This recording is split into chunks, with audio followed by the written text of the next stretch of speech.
साथियों एक शब्द है वेंडलिज्म, गूगल पे हिंदी ढूंढी तो अर्थ निकल के आया बर्बरता। आप इसे बर्बरता समझिए या फिर समझिए कि किसी भी प्रकार का न्यूसेंस क्रिएट करना, या फिर ऐसे समझिए किसी भी प्रकार की असभ्यता क्रिएट करना जो कि समाज के लिए समाज कंटक रूप से जानी जाए। उसके ऊपर सुप्रीम कोर्ट ने एक जबरदस्त जवाब दिया है। बहुत ही प्यारा मुद्दा है, एक मुद्दा जो आपके साथ डिस्कस करना है, क्योंकि इस मुद्दे में इंडियन कॉन्स्टिट्यूशन इन्वॉल्व है, भारतीय संविधान इन्वॉल्व है। और भारतीय संविधान क्यों इन्वॉल्व है मैं आपको बताऊंगा साथियों, क्योंकि भारतीय संविधान के तहत संविधान निर्माता जो विधायी बॉडी हैं, यानी कॉन्स्टिट्यूशनल बॉडीज जितनी भी हैं, उनमें जब हम संसद की बात करते हैं तो संसद को एक विशेष अधिकार प्राप्त है। क्या अधिकार प्राप्त है कि संसद में बैठे हुए सांसद, विधानसभाओं में बैठे हुए विधायक जो कि कानून बनाना जानते हैं, जो विधान बनाना जानते हैं, लेजिस्लेचर्स कहलाते हैं, इन लोगों के द्वारा संसद के अंदर किया गया कोई भी कार्य बाहर चैलेंज नहीं किया जा सकता। बाहर चैलेंज नहीं किया जा सकता, दैट मीन्स कोर्ट में चैलेंज नहीं किया जा सकता। जैसे अक्सर आप लोग पढ़ते हैं, इसे संसदीय विशेष अधिकार कहते हैं, प्रिविलेज, पार्लियामेंट्री प्रिविलेजेस के नाम से आप इसे जानते हैं, जिसमें यह कहा जाता है कि अगर किसी सांसद और विधायक ने अपने द्वारा कोई भी एक्टिविटी कहां पर की हो, एक्टिविटी कहीं पर भी उसने संसद के भीतर की हो या विधानसभा के भीतर की हो, उसके ऊपर केस नहीं हो सकता, क्योंकि वो उसको संसद के द्वारा दी गई सुरक्षा है। लेकिन साथियों सुप्रीम कोर्ट ने एकदम दिल खुश करने वाला एक फैसला सुनाया। और क्या फैसला सुनाया कि आप विधायक होंगे, आप सांसद होंगे, लेकिन आप देश की संपत्ति का नुकसान यह कह के नहीं कर सकते कि आपको संसदीय विशेष अधिकार प्राप्त है।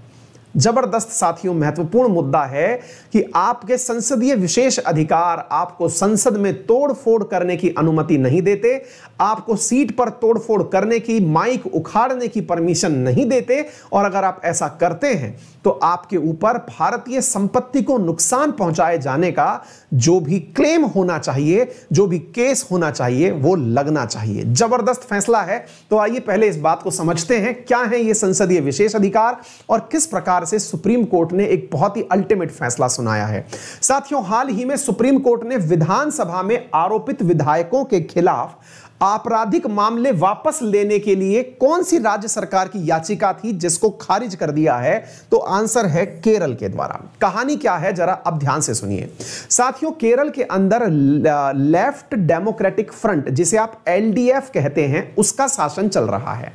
साथियों लेफ्ट डेमोक्रेटिक फ्रंट के द्वारा हाल ही में सुप्रीम कोर्ट में एक याचिका दायर की गई। क्या कहा गया कि हमारे विधायकों के ऊपर जो केसेस चल रहे हैं उन केसेस से उनको माफ कर दिया जाए, उनको रिहा कर दिया जाए। सरकार ने, केरल सरकार ने सुप्रीम कोर्ट में आवेदन किया कि हमारे विधायकों ने एक बार विधानसभा में जो तोड़फोड़ की थी उसके लिए उन्हें माफ कर दीजिए।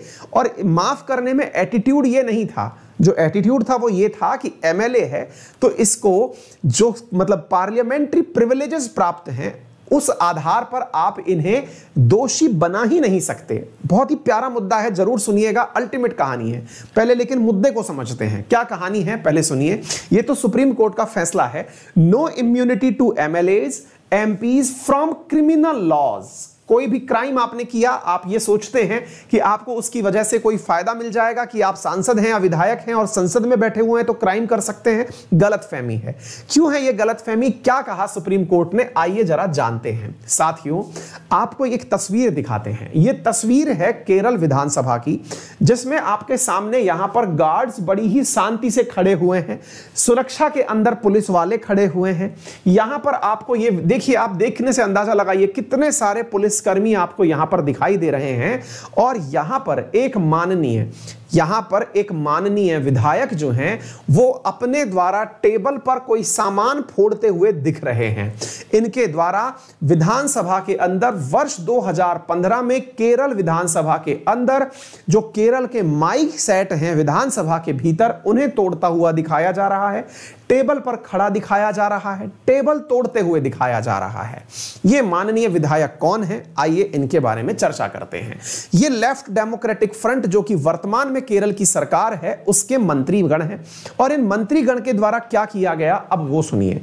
ये जो आप मतलब एक विधायक थे जिनका नाम था वी शिवानकुंती, जो कि उस समय मतलब who is a minister in the state, अभी मतलब मंत्री हैं, इनके खिलाफ, और इनके साथ साथ और कौन थे, क्योंकि अभी एलडीएफ की ही सरकार चल रही है।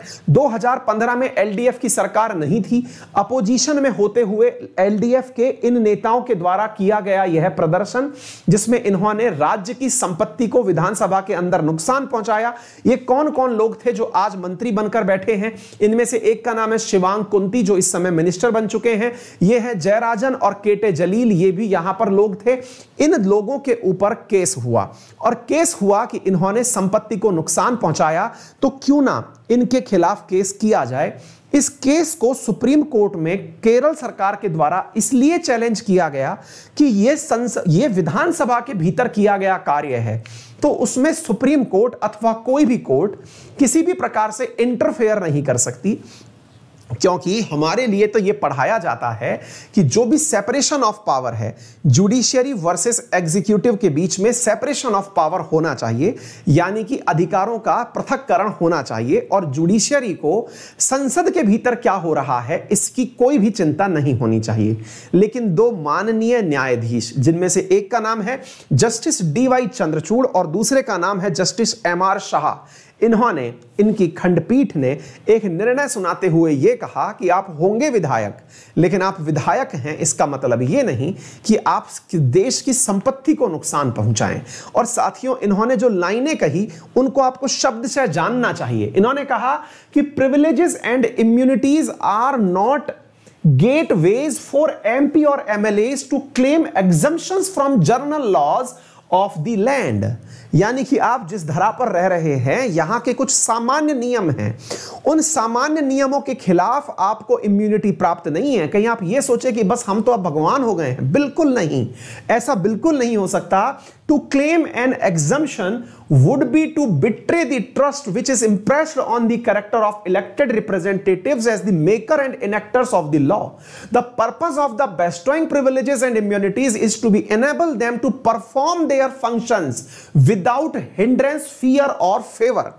आप लोगों को जो प्रिविलेजेस दिए गए हैं कि संसद में आप हैं तो आपको कोई कोर्ट गिरफ्तार नहीं करेगी, वो इसलिए दिया गया है कि आप कानून बनाते समय डरे नहीं, आप किसी से भयभीत ना हो, आपको कोई भी पावर जो है वो रोक ना सके कि भाई मंत्री जी कानून बना रहे हैं, इन्हें किसी ने डर दिखा दिया कि आपको जेल डाल देंगे, इसलिए ये कानून ना बना पाए। आपको इसलिए यही सुरक्षा दी गई थी कि आप कानून बनाते समय ना हिचकें। इसका अर्थ ये नहीं है कि आप संसद का या विधानसभा का दुरुपयोग करेंगे।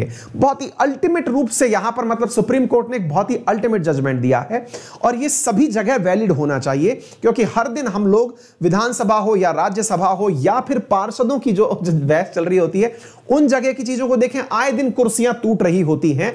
ये जरूर देखना चाहिए, और इस नियम को मतलब ये जो आदेश है इसके आधार पर केसेस भी होने चाहिए। देखिए, withdrawal of prosecution against the MLAs would amount an interference with the normal course of justice for illegitimate reason. Such an action is clearly extraneous to the vindication of the law to which all organ of executive are bound. It was not the intention of the drafters of the constitution to extend the interpretation of freedom of speech to include criminal act by placing them under a will of protest। आपको मालूम होना चाहिए, संसद के अंदर जो भी हमारे सांसद हैं या विधानसभा के अंदर जो भी हमारे विधायक हैं, उन्हें दो प्रकार के इम्यूनिटी प्राप्त होती हैं। सबसे पहली इम्यूनिटी प्राप्त होती है, या फिर यह समझिए कि उन्हें कॉन्स्टिट्यूशनल रूप से प्रिविलेज प्राप्त है, इस प्रकार का विशेष अधिकार प्राप्त है कि वो बहस के दौरान अगर कुछ भी बोलेंगे, यानी कि अगर उन्होंने कोई ऐसी बात भी बोली जिसके ऊपर अगर वो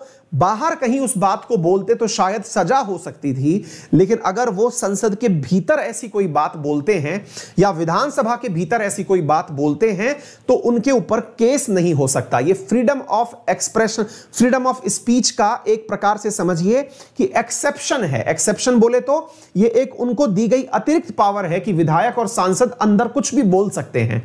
लेकिन यहां पर सुप्रीम कोर्ट ने कहा है कि आप कुछ भी बोल सकते हैं, इसका मतलब यह नहीं है कि आप कोई क्रिमिनल एक्ट कर सकते हैं।